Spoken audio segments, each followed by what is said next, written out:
அப்படியே பழக்கடை, அப்படியே துணிக்கடை, அப்படியே ஜுவல்லர்ஸ், அப்படி போட்டு கால் மேல கால் போட்டுக்கணும். ஆத்துக்கு வரமாட்டேன். சரி, அட்வான்ஸ் யார்கிட்ட வாங்கிக்கிறேன்? பிரகாஷ், ஹலோ, நம்ம ஜமங்க வரல, நான் வீட்டுக்கு போறோம்.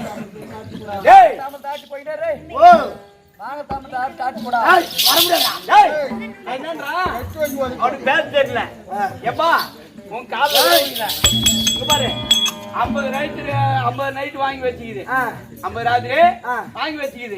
இந்த குறை நாடகத்தை முடிச்சுட்டு நீ அப்புறமா மரிமாவனா போ. நீ எப்படின்னா போ. வரமாட்டா.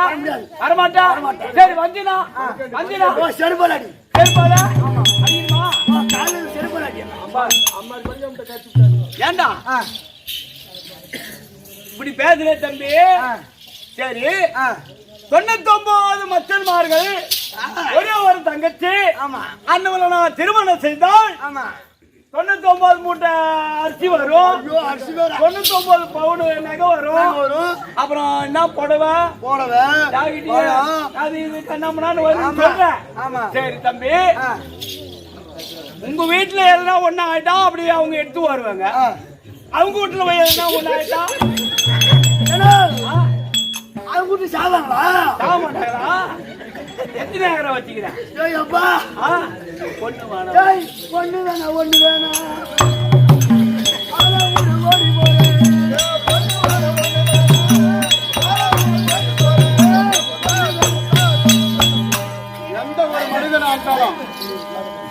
எந்த ஒரு மனிதனாத்தான் தன்னுடைய நாவாடைக்கு பேசணும். குப்பை மோட்டில் இருந்து கோபுரத்து மேல யாரும் ஆசைப்படக்கூடாது. தேவடியா அம்மாவனே, உனக்கு இப்ப இருக்கிறதே புறம்போக்குல நீ எந்த வச்சு நீ சம்பந்தம் பண்ண ஆசைப்பட்ட? அவன் கொடுக்குற காசு மழுந்தாங்க ஒழிச்சு அப்படியே கொடுத்துட்டு போடுறேன். இன்னைக்கு 2 நாளா தான் இருக்கிறேன் கம்னரு. அப்படி இருந்தாலும் விரும்பாத்துக்கிறேன். ஆட்டத்துக்கு வர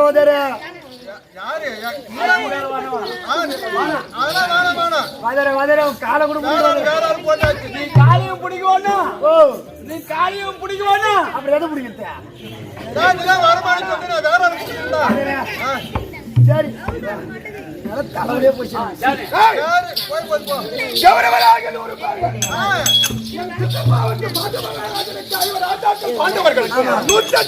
பாடசாலைக்கு சென்றோம். அப்படி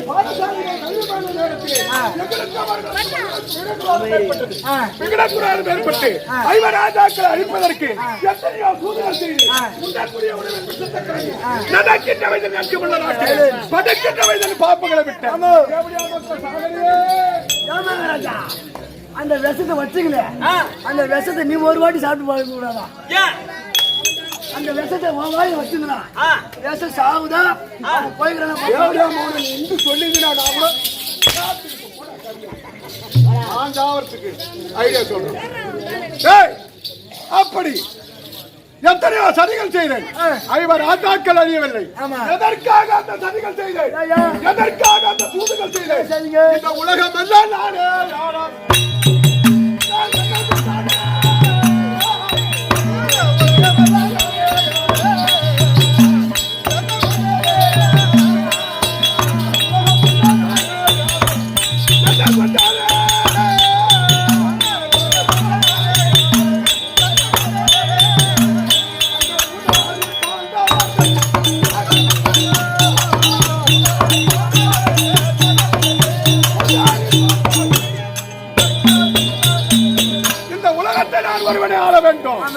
அப்படி ஆற்பட்ட நல்ல எண்ணத்தை கொண்டு 5 ராஜாக்களுக்கு எத்தனையோ சூதுகள் செய்தேன்.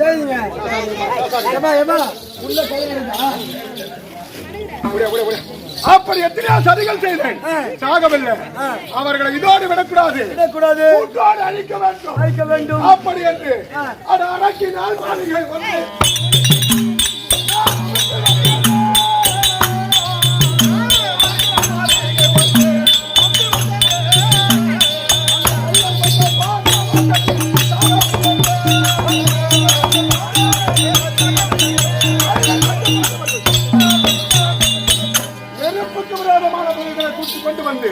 ஒரு அரக்கு மாளிகை ஏற்படுத்தி அந்த அரக்கு மாளிகையிலே எனது முதல் மந்திரியாக புரோசனை விட்டு கொடுக்கும்படி கட்டளையிட்டார். ஆனா அந்த அரக்கு மாளிகையில் ஐவராஜாக்கள் தெரியவில்லை. புரோசன மந்திரி அவன் தாண்டா பாவி எடுத்துட்டான். பிறகு பாஞ்சால தேசத்திலிருந்து நிருபம் வந்தது. காண்டு தப்பியா தான் வரப்போறோம். பாஞ்சால தேசத்தில் நிருபம் வந்தது. பாஞ்சாலுடைய மகளுக்கு திருமண வயது என்று தேச மன்னர்களும் கலந்து கொண்டோம். அந்த நேரத்திலே எத்தனையோ மன்னர்கள் வில்ல விளத்து மஞ்சள் முகம் பார்த்து மச்சக்குறி அறக்க முடியவில்லை. இந்த துரியோதனன் நானும் மன்ன கவினே. அந்த நேரத்திலே ஒரு சின்ன ஒரு பாப்பார வடிவத்தில் ஒரு பிராமண வடிவத்தில் ஓடி வந்து அந்த வில்ல வளர்த்து மஞ்சள் முகம் பார்த்து மச்சக்குறி அறுத்து பாஞ்சாலி அந்த நகரி யாருக்கு இருக்கும் சந்தேகம் ஏற்பட்டது. ஒரு பாப்பார பையனுக்கு இந்த நகரி வருமா எனக்கு சந்தேகம் ஏற்பட்டு அவரை ஓடி வளைத்து சமர் செய்து அவளை கைட்டு போ ஜெயிச்சுட்டு போ அப்படி என்று விளையிட்ட உடனே அந்த நேரத்தில் தப்பி கருத்த நிறத்தோடு பெருத்த உருவத்தோடு ஒரு கண்டு பாப்பா ஏற்று விடாந்தான். அவன் கொடுத்த குண்டு அத்தினாபுரி வரைக்கும்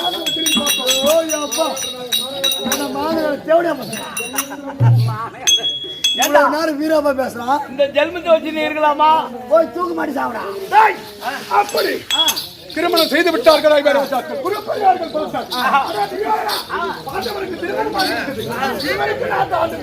அவருக்கு உரிய பாகத்தை கொடுத்தான். எப்படியாச்சும் பாகத்தை கொடுத்தேன்.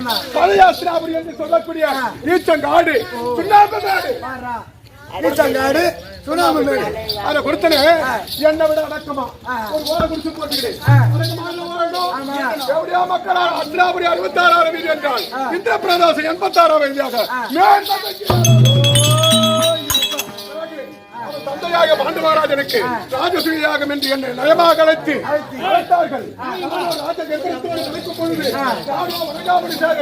ராஜ கம்பீரத்தில் நடக்கும் போது அந்த பள்ளமா இருக்கும் மேடா இருக்கும் அந்த வாயாட்படி இடித்து கீழே விழுந்த. அப்படி விழுந்த உடனே பார்த்து உப்பரைகள் ஆளாத்திக் கொண்டிருந்தார். ஐவருக்கும் தேவி அந்த பாஞ்சாலி புனிந்து வரப்படாதா குருடன் மகனே. புனிந்து வரக்கூடாத குருடன் மகனே. என் அண்ணன் போன வழியே போக வேண்டும் என்று என் தம்பிதார்கள் அழைத்து வேண்டார்கள். அந்த கண்ணன் தத்தது அத்தனை குருடா கை கட்டி நகர்த்தார். என் மகனாக குமாரனுக்கு பூணூல் கல்யாணம் ஏற்பாடு செய்து பகலையாடி நாடு நகரங்களை பறித்துக் கொண்டு 12 காலகம் ஓராண்டு அஞ்சாறு மாசம் கழித்து அப்படி என்று கட்டளை மேற்கொண்டு ஐவர் ஆச்சாக்கள் 12 காடகம் ஓராண்டு அஞ்சாறு மாசம் கழித்து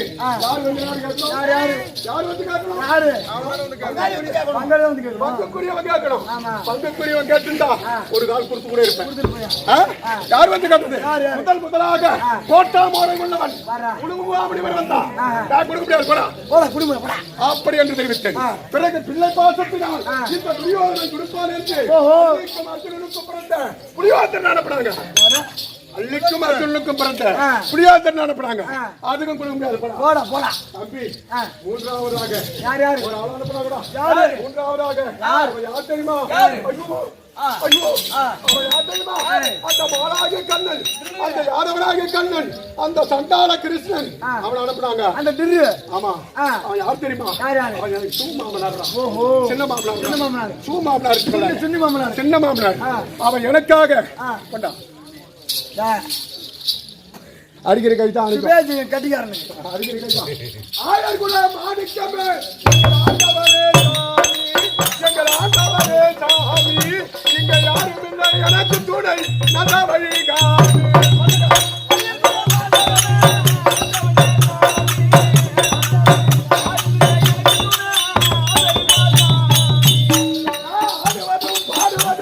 உன் செயலாலே ஐயா உன் செயலாலே நான் அன்றாடும் பாடிடுவேன்.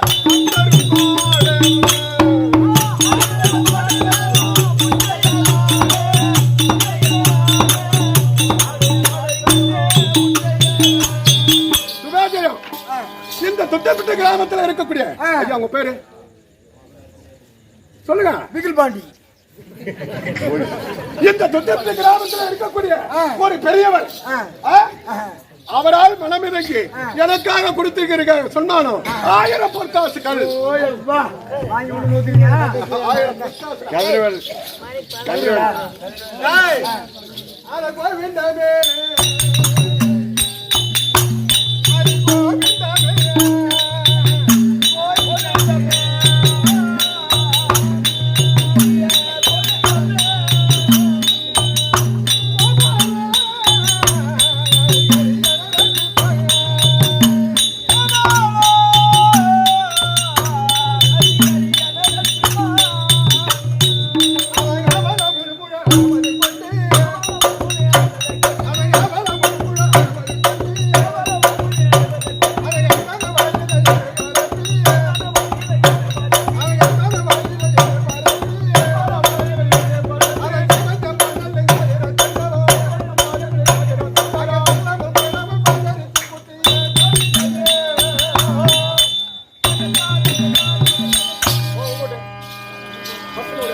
இந்த நல்ல நேரத்தில் இதே துத்துப்பட்டி கிராமத்தில் இருக்கக்கூடிய ஆறுயர் மதிப்புக்குரிய அதாவது காலம் சென்ற நம்முடைய தம்பி அருண்குமார் என் நண்பர், அதாவது பாலிய சிநேகிதன், நெருங்கிய நண்பர் சஞ்சய் யாரா சேட்டு மகன் சஞ்சய் இப்போதான இறப்புக்கு வந்து போனவரு இன்னும் அங்க வண்டி ஓட்டிட்டு இருக்காரு.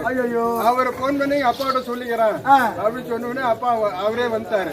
அப்படிப்பட்ட சஞ்சய் சேட்டு மகன் சஞ்சய் இந்த சபாவுக்காக ஸ்ரீ அம்மன் ஐயனாரப்பன் நாடக சபாவிற்காக ரூபாய் 201 சென்மம் வைத்திருக்கின்றார்.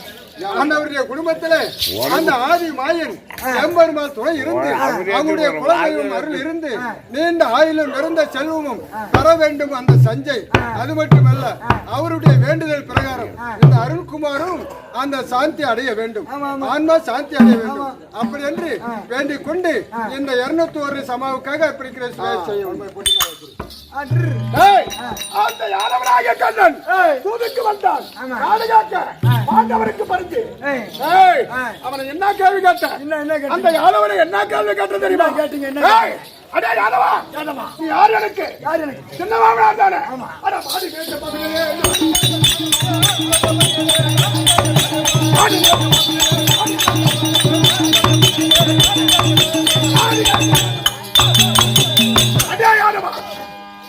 யாருக்காக பறிச்சு கட்டி யாருக்கிட்ட நாட்டுக்காக வர முடியாது போடா யாரடா சொல்ற?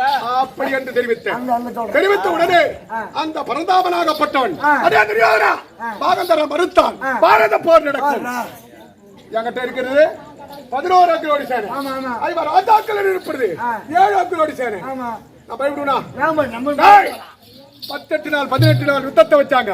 கத்தி முனையில் யார் வெற்றி பெறுகிறார்களோ 18ஆம் நாளையில யார் உயிரோடு இருக்கிறார்களோ அவர்களே நட்டம். ஆனா இந்த 32 தலைமுறையா இந்த அத்தினாபுரி இருக்கிறது சதுரகமான நாடு. இந்த சதுரகமான நாட்டு இதுவரைக்கும் பாகம் போட்டது கிடையாது. ஒரே மன்னன் ஆண்ட நாடு. இதுக்கு மேல இத பங்கு போடக்கூடாது. யார் ஆண்டாலும் தெரியும் 18 நாள் யுத்தத்தை முடித்து 19ஆவது நாள் யார் உயிரோடு இருக்கிறார்களோ அவர்களே நட்டம். அப்படி என்று சண்டைக்கு ஒத்துக்கிறேன். முதலாக என் தாத்தாவாகிய 856 வயது படித்த பித்ராச்சாரிக்கு சேனாதிபதி பட்டத்தை கொடுத்தேன். 10 நாட்கள் சமர் புரிந்து என் பாட்டனாகிய துரோணாச்சாரி பித்ராச்சாரியை அதோ அர்ஜுனனாகப்பட்டவன் தர்பாசனத்தில் கிடத்தி விட்டான். 11ஆம் நாளையில என் குருவாகிய துரோணாச்சாரிக்கு சேனாதிபதி பட்டம் கொடுத்தேன். 15ஆம் நாள் யுத்தத்திலே பாஞ்சாலன் புதல்வனாகிய துஷ்டத்யுமன் குரு என்று மாறாமல் அந்தவன் மூச்சாகும்படி செய்து விட்டான். நேற்று 16ஆம் நாளையிலே அங்குதாசாதிபதி என் அண்ணாவாகிய கர்ணனுக்கு சேனாதிபதி பட்டம் கொடுத்துக்கிறேன். ஆனா அன்னைக்கு யார் அனுப்பி என்னால விஷயம் தெரியல. அதனால என் உரிமையாளருக்கு உரையாட வேண்டும், அவருடைய ஆலோசனை கேட்க வேண்டும். அதற்காக என் மனைவியாகிய வான்மை எழுத்துவா. அதன் பிறகு கதை எப்படி என்றால் துரியோதன மகாராஜன் ஏவியாகி விளங்கக்கூடிய பெருந்திருவளம்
Hey!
கருமத்தை தட்டி போடுற போட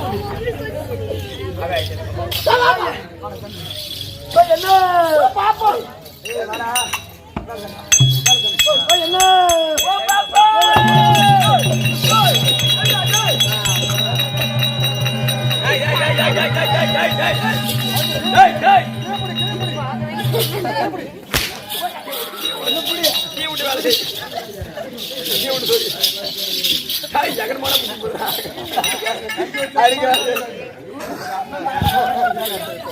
என்னென்ன பொண்ணா போய கூட பிறந்த அண்ணா உன் பொண்டாடி தாலி இறக்க ஓ என்ன நான் பொண்ணா பிறந்த குறை ஐயோ பொட்ட மாதிரி எந்த என்ன ஒரு ஆனா பிறந்திருந்தா என்ன நான் அம்பேடுப்ப வில்ல